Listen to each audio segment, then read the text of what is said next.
कांग्रेस आ जाएगी तो अबू आसिम ऐवान असेंबली में तमाचा या थप्पड़ नहीं आएगा, बल्कि महाराष्ट्र के असेंबली में अगर अकबरों ऐसी होगा तो उनको मारेगा और उर्दू में हड़प लेगा। एक मुसलमान हलफ लेने जाता है तो माइक खींच लेते हैं।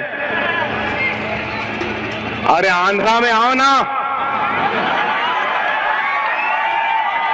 बड़े ठाकरे हैं, कहां के ठाकरे फाकरे, आओ, मैं तुम्हारे पास आया हूं, हिम्मत है तो तुम मेरे पास आओ, बताता हूं।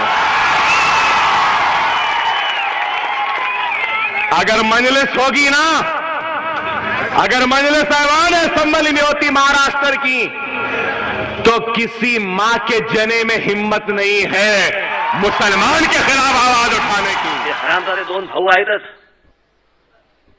ते ओवेसी,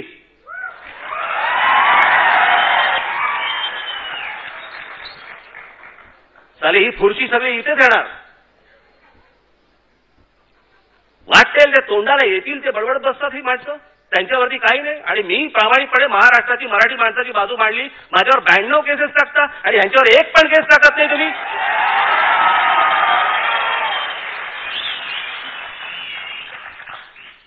हे सगळं सरकारी आशीर्वादाने, होय मी जबाबदारीने बोलतोय, सरकारी आशीर्वादाने सगळ्या यांच्या गोष्टी सुरू आहेत की तुम्ही हे सगळे बोला, तुम्ही माती भडकवा, ज्याच्यात हिंदूंची माती भडकतील, मतदान आम्हाला।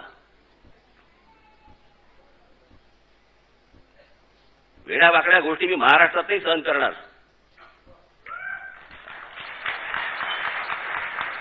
मागच्या वेळेला एक मोर्चा काढला होता त्या ओवेसीच्या लोकांनी, ज्यावेळेला आझाद मैदानावरती, त्याला मोर्चाने उत्तर आपण दिलंय। बाकीचे लोक सगळे शेपट्या घालून बसले होते त्यावेळेला।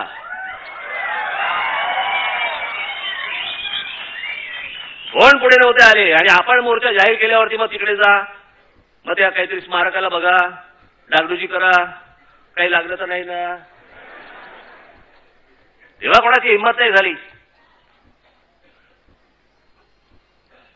पण या ओवेसी आणि या सगळ्या बंधूंना आणि या बाकीच्या लोकांना मी सांगून ठेवतोय, आत्ता सांगतोय, आपल्या समोर सांगतोय, सर्वांच्या साक्षीने सांगतोय, वेळ वाकडं जर महाराष्ट्रात काही घडवण्याचा प्रयत्न केला तर राज ठाकरेची गाठ आहे म्हणून लक्षात ठेवा तुम्ही सगळे।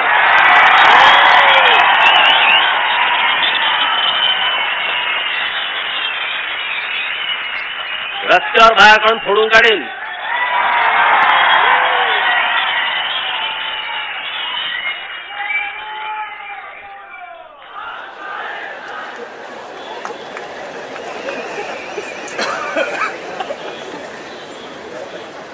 त्या घोषणा त्याच्या वेळेला द्यायच्या असतात, रोज कोण देतं का? मग ह्याने एक गोष्ट बोलायची आणि मग ह्याने एक फायनान्स केलेली 2 पार्टी जन्माला आलेलीच आहेत, ती ओवेसी, भडवे।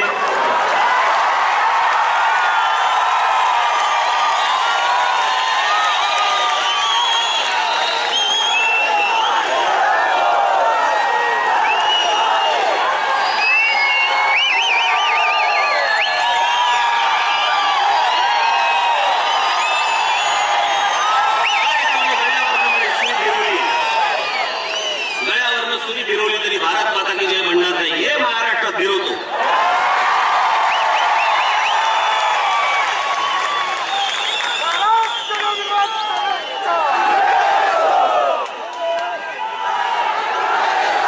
यांनीच फायनान्स केलेल्या संस्था हेच पैसे पुरवतात, ह्यांनी काहीतरी उभं करायचं, मग ह्यांनी काहीतरी बोलायचं, मग लगेच आमचा हिंदू बिथरतो।